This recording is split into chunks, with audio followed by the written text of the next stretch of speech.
Hello friends, मैं इसके Saini MIC group में एक बार और आपका स्वागत है। और आज हम लोग 12 इकोनॉमिक्स एमसीक्यू यूपी बोर्ड 2022 के अंतर्गत कुछ महत्वपूर्ण प्रश्नों का अध्ययन करेंगे। तो इसी क्रम में मैं बता दूं कि पहला क्वेश्चन है, अर्थशास्त्र के जनक हैं फादर ऑफ इकोनॉमिक्स। तो ऑप्शन ए सही है, Adam Smith. Father of economics यानी अर्थशास्त्र के जनक एडम स्मिथ को जाना जाता है। बहुत सारे लोग कौटिल्य को लगाते हैं, लेकिन कौटिल्य नहीं, अर्थशास्त्र नामक पुस्तक के लेखक हैं कौटिल्य, लेकिन जनक की बात आती है तो एडम स्मिथ। धन संबंधित परिभाषा किसने दी थी? तो ऑप्शन ए है, एडम स्मिथ ने धन संबंधित परिभाषा दी थी। नेक्स्ट क्वेश्चन देखते हैं कि कल्याण संबंधित परिभाषा किसने दी थी? तो प्रोफेसर मार्शल ने कल्याण संबंधित परिभाषा दी थी। इन्होंने कहा था कि धन मनुष्य के लिए है, ना कि मनुष्य धन के लिए है। तो कल्याण संबंधित परिभाषा किसने दी? तो मार्शल ने दी। नेक्स्ट देखते हैं कि आवश्यकता विहीनता संबंधित परिभाषा किसने दिया? क्योंकि आवश्यकता ही दुखों का जड़ है, तो ऑप्शन डी सही है, जेके मेहता। ये भारतीय अर्थशास्त्री हैं जो इलाहाबाद यूनिवर्सिटी में शिक्षा दीक्षा ग्रहण किया और वहीं पे एक शिक्षक के रूप में भी काम किए।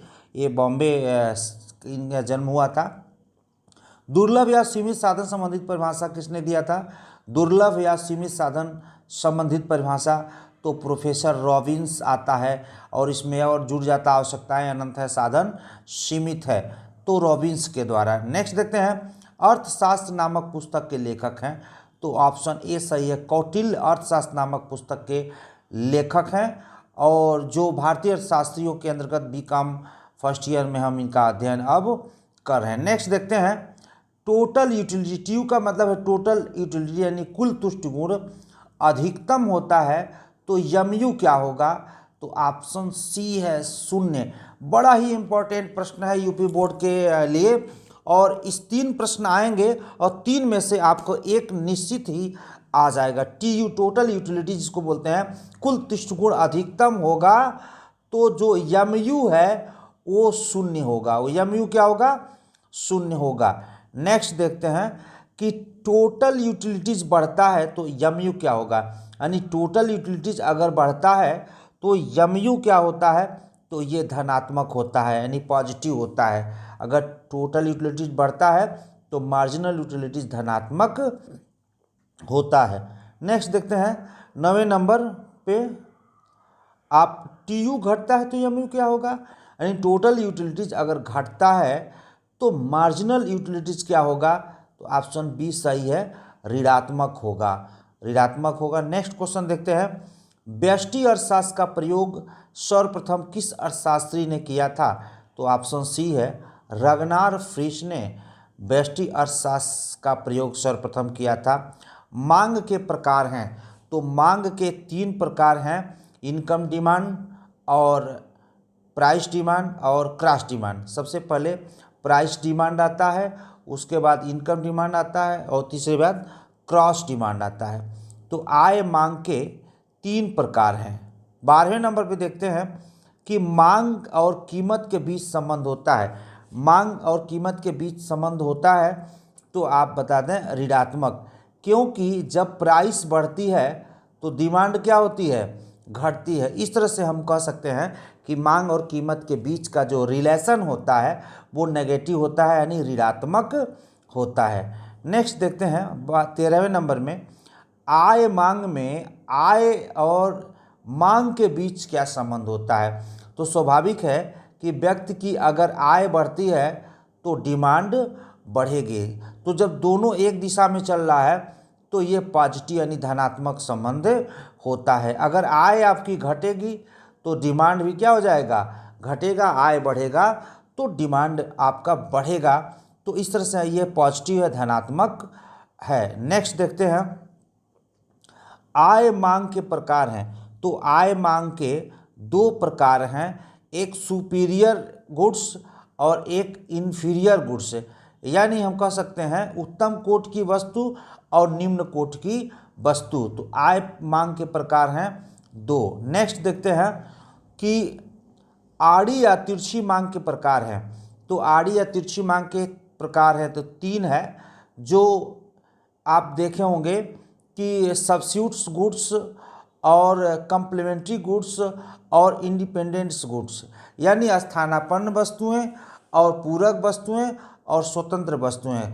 तो आड़ी या तिरछी मांग, क्रॉस डिमांड के जो टाइप्स हैं वो 3 टाइप्स हैं। नेक्स्ट देखते हैं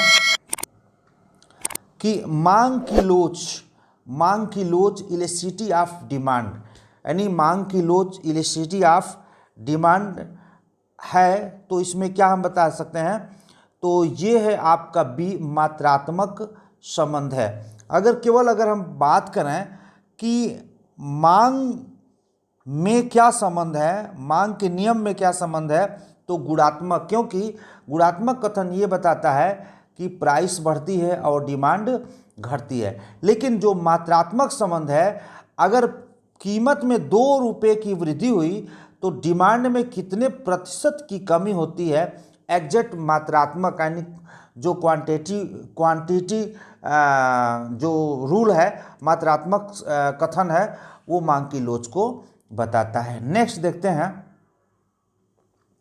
कि ईडी बराबर 0 का अर्थ है, ईडी यानी इलेसिटी ऑफ डिमांड इक्वल टू 0 का अर्थ क्या है, तो ऑप्शन ए सही है, पूर्तिया बेलोचदार मांग। इसमें क्या होता है, ऐसे होता है, यानी प्राइस घटे या बढ़े, यानी पी है, P1 है, P2 है, यानी प्राइस घटती है या प्राइस बढ़ती है, लेकिन इसके मांग में किसी प्रकार का कोई परिवर्तन नहीं होता है। पूर्णतः बेलोचदार, यानी इसमें कोई फ्लेक्सिबिलिटी नहीं है, कोई लचीलापन नहीं है, जिसको कहते हैं ईडी बराबर 0 है तो पूर्णतः बेलोचदार मांग होगा। नेक्स्ट क्वेश्चन देखते हैं 18वें नंबर पे कि मांग की लोच मापने के लिए प्रतिशत या अनुपातिक रीति का प्रतिपादन किसने किया था, तो ऑप्शन बी है, फ्लक्स विधि इसको कहते हैं। नेक्स्ट देखते हैं 19 नंबर पे, जब 2 वस्तुएं पूर्ण स्थानापन्न होती है तो मांग की जो आड़ी लोच क्या होगा, तो ये अनंत है, लेकिन जीवन में इस तरह की कभी वस्तुओं का उदाहरण नहीं मिलता है कि पूर्ण सब्स्टिट्यूट हो।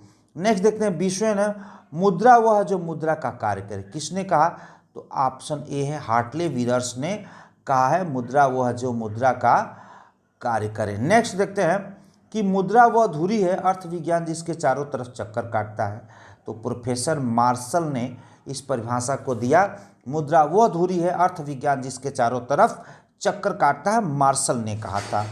नेक्स्ट क्वेश्चन देखते हैं 22वें नंबर पे, राज्य द्वारा घोषित कोई भी वस्तु मुद्रा हो सकती है, चाहे सीप, शंख, मोती का माला या सिगरेट की पन्नी ही क्यों न हो। अगर राज्य यानी वहाँ का गवर्नमेंट अगर घोषित करता है तो वह मुद्रा कही जाएगी। किसने कहा था, प्रोफेसर नैप ने कहा था कि राज्य द्वारा घोषित कोई भी वस्तु मुद्रा हो सकती है, सीप, शंख, मोती या सिगरेट की पन्नी ही क्यों न हो। नेक्स्ट देखते हैं कि कार्य के आधार पर मुद्रा को कितने भागों में बांटा गया है, तो 4 प्रकार भागों में बांटा गया है मुद्रा के कार्य के आधार पर।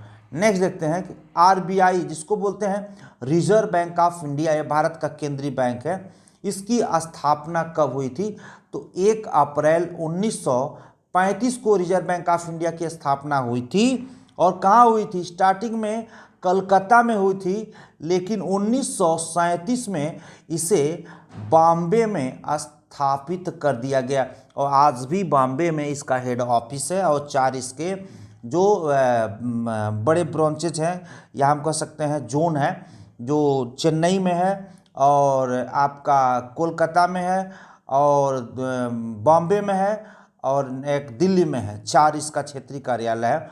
तो हम देखते हैं कि 1 अप्रैल 1935 को रिजर्व बैंक ऑफ इंडिया का स्थापना हुआ था। और यही मैं बता दूं 1949 में आरबीआई का क्या हुआ था, नेशनलाइजेशन भी हुआ था, राष्ट्रीयकरण भी हुआ था।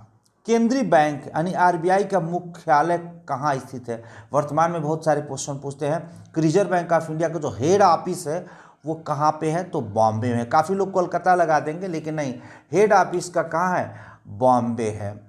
नेक्स्ट देखते हैं वस्तु एवं सेवा के मौद्रिक मूल्यों का योग होता है।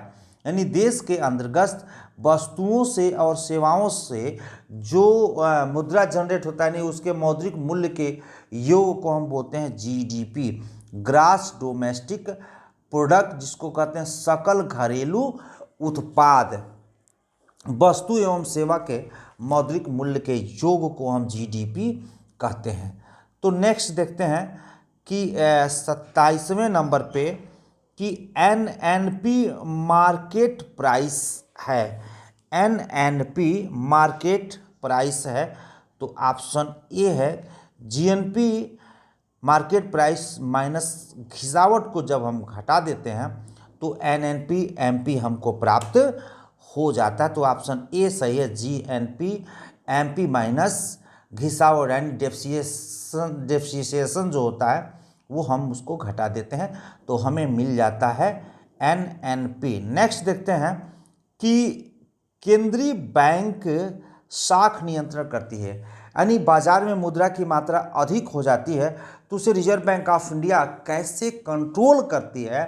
तो बैंक दर, जिसको हम बैंक रेट कहते हैं, बीआर भी लिखा रहता है, तो बैंक रेट के भी द्वारा हम साख को नियंत्रित कर सकते हैं। सीआरआर का मतलब कैश रिजर्व रेशियो, ओएमओ का मतलब ओपन मार्केट ऑपरेशन, और ट्रिपल आर का मतलब है कि रिवर्स रेपो रेट, इसको बोलते हैं रिवर्स रेपो रेट, और स्टैट्यूटरी लिक्विड रेशियो, और एक आर होता है कि रेपो रेट, यानी आर होता है रेपो रेट। तो उपर्युक्त सभी के द्वारा क्रेडिट कंट्रोल किया जा सकता है, रिजर्व बैंक ऑफ इंडिया के साख का नियंत्रण किया जा सकता है।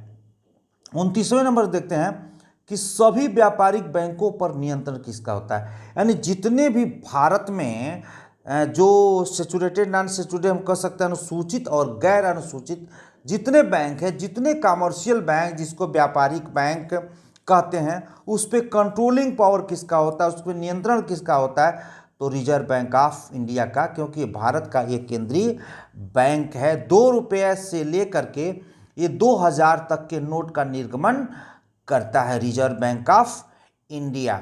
नेक्स्ट देखते हैं कि निम्न में से कौन सा साख नियंत्रण का परिमाणात्मक, 2 है, साख नियंत्रण के 2 उपाय हैं। एक तो गुणात्मक है, जो जिसको क्वालिटेटिव टूल्स कहते हैं, एक परिमाणात्मक है जिसको क्वांटिटेटिव टूल्स कहते हैं। 2 तरीके से हम साख को नियंत्रित कर सकते हैं। तो निम्न में से कौन सा साख नियंत्रण का परिमाणात्मक उपाय है, यानी क्वांटिटेटिव टूल्स है, तो बीआर यानी बैंक रेट के भी द्वारा हम साख को नियंत्रित कर सकते हैं। ओपन मार्केट खुले बाजार के भी द्वारा, नकद को सीआरआर जिसको कैश रिजर्व रेशियो कहते हैं, 3 से 15% के बीच रिजर्व बैंक ऑफ इंडिया निर्धारित कर सकती है। तो इस तरह से हम कह सकते हैं नैतिक दबाव उपाय नहीं है, यानी नैतिक दबाव सही है, इसके द्वारा हम क्रेडिट कंट्रोल नहीं कर सकते, क्योंकि उपाय नहीं है यहाँ पे देखिएगा, इसीलिए मैं उपाय नहीं है डाला हूँ, तो नैतिक दबाव नहीं है। नेक्स्ट देखते हैं कि 1 रुपये का नोट जारी करता है, यानी 1 रुपये का नोट किसके द्वारा जारी किया जाता है, तो हम कह सकते हैं भारत सरकार के वित्त मंत्रालय के द्वारा 1 रुपये का नोट एवं समस्त सिक्के जारी किए जाते हैं, लेकिन रिजर्व बैंक ऑफ इंडिया के थ्रू ही बाजार में उसे फ्लो में लाया जाता है, चलाया जाता है, उस पर उसका नियंत्रण भी होता है। नेक्स्ट, भारत का जो वित्तीय वर्ष है वो कब है, वित्तीय वर्ष, तो 1 अप्रैल से 31 मार्च जो है भारत का ये वित्तीय वर्ष है। काफ़ी कन्फ्यूजेड प्रश्न आ जाएंगे, इस तरह से हम कन्फ्यूज हो जाएंगे। नेक्स्ट, विकासशील राष्ट्रों के लिए कौन सा बजट सबसे उपयुक्त होता है, विकासशील राष्ट्रों के लिए, तो ए ऑप्शन है, घाटे का बजट विकासशील राष्ट्रों के लिए सबसे उपयुक्त होता है। प्रत्यक्ष कर के अंतर्गत निम्न से किसे शामिल किया गया है, प्रत्यक्ष कर में, तो ऑप्शन सी सही है, जिसको प्रत्यक्ष मतलब डायरेक्ट टैक्स बोलते हैं। तो जो इनकम टैक्स होता है वो डायरेक्ट होता है, उपहार अगर कोई आपको देता है तो भी डायरेक्ट टैक्स के अंतर्गत आता है। तो ए और बी दोनों सही, अगर इस तरह से आता है तो आप लगा सकते हैं। नेक्स्ट, अप्रत्यक्ष कर के अंतर्गत निम्न में से किसे शामिल किया गया है? अप्रत्यक्ष कर जिसको बोलते हैं इनडायरेक्ट, तो इसका भी ऑप्शन सी है, ए और बी। उत्पाद शुल्क और बिक्री शुल्क ये इनडायरेक्ट टैक्स है, जो ए और बी दोनों सही है। बजट की अवधि क्या होती है? तो बजट की जो अवधि होती है वार्षिक होती है। बजट की अवधि क्या होती है? वार्षिक होती है। नेक्स्ट देखते हैं 37 नंबर पे। वर्तमान में जो भारत बजट किस नहीं, देखिए यहाँ थोड़ा सा मिस्टेक हो गया है, यहाँ लिखना है वर्तमान में भारत जो बजट पेश करता है वो किस तारीख को, यानी किस डेट को भारत में बजट पेश किया जाता है? तो आप देख सकते हैं कि ऑप्शन सी है, 1 फरवरी को भारत सरकार के द्वारा अब बजट पेश किया जाता है। नेक्स्ट देखते हैं कि व्यापार शेष